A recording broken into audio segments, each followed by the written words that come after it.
Bonjour les amis, je suis un catho tradi.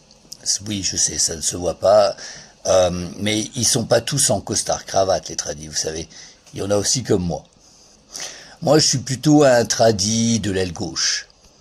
Bah oui, tout le monde pense que les tradis sont à droite, mais il y en a beaucoup qui sont sur l'aile gauche. Bah oui, il faut bien équilibrer l'oiseau, ou l'ange, comme vous voulez. Je disais donc que je suis de l'aile gauche de la tradition.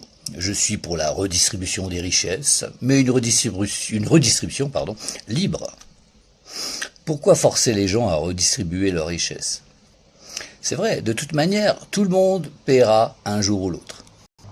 Donc celui qui ne redistribue pas ses richesses ici sur Terre, il paiera en arrivant à la porte du paradis.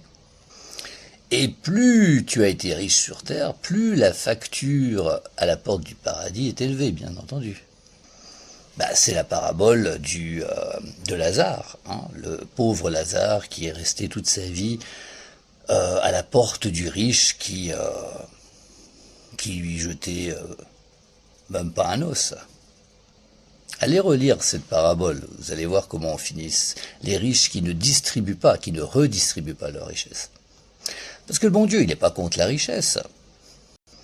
S'il permet à certains d'avoir ou de gagner beaucoup d'argent, très bien, qu'ils l'utilisent aussi à leur profit, qu'ils se fassent plaisir, mais qu'ils n'oublient pas les autres, qu'ils n'oublient pas leurs voisins, leurs voisines qui sont dans la pauvreté et qui vivent des fins de mois difficiles, c'est vrai, c'est un peu dommage. Quand on a autant d'argent, de ne pas vouloir simplement le partager pour aider ses frères et sœurs. Ce que Jésus critique surtout, c'est l'égoïsme. Donc il faudra payer un jour ou l'autre, et de toute manière, il faudra payer à la porte du paradis. Si vous ne pouvez pas payer, vous resterez là. Et il n'y a pas de lecteur de carte de crédit à la porte du paradis, il n'y a pas d'argent liquide non plus, parce que tout ça là-haut, ils s'en foutent carrément.